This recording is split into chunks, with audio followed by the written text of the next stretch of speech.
சாலப் பெரும் பறையே பல்லாண்டை இசைப்பாரே. சாலப் பெரும் பறையே பல்லாண்டை இசைப்பாரே.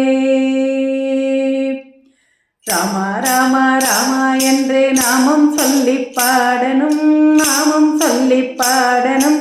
நாமம் சொல்ல வரவிட்டால் நல்லவரோடு சேரணும். கிருஷ்ணா கிருஷ்ணா கிருஷ்ணா என்று கையை தட்டி பாடணும், கையை தட்டி பாடணும்.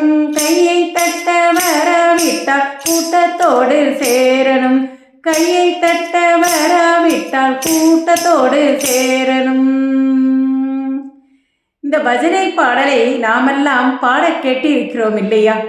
பஜனைகள் பாடும் பொழுது தாளமும் கொட்டும் முரசும் ஜால்ரா சத்தமும் இசை கருவியும் முழங்க பாடும் பொழுது அவைகள் நமக்கு இனிமையை தருகின்றது இல்லையா? அதனால தான் ராதா கல்யாணம், சீதா கல்யாண வைபவங்களின் அஷ்டபதி பாடலோடு ராமகிருஷ்ண பஜனைகளை பாடி மகிழ்கின்றோம் இல்லையா? கடவுளை விட கடவுள் நாமம் பெரியது.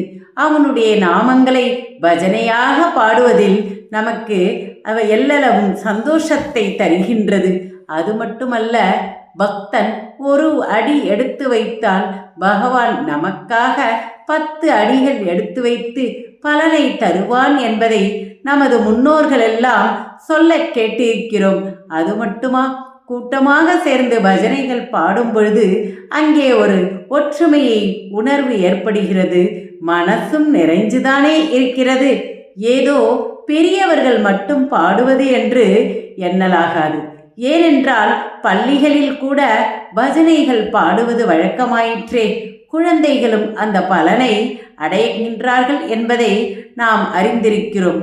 அதனால்தான் ஸ்ரீ ஆண்டாளும் எம்பெருமானிடம் தோழிகளோடு சென்று பல்லாண்டு பாடுபவர்களையும் கொட்டும் முரசுகளையும் முழங்கும் சங்கினையும் பாடுவதற்கு ஏற்ற இடத்தினையும் கேட்டிருக்கிறாளே. எண்ணியவற்றை அடைய பஜனைகள் பாடி துதிப்போம். நன்றி, வணக்கம்.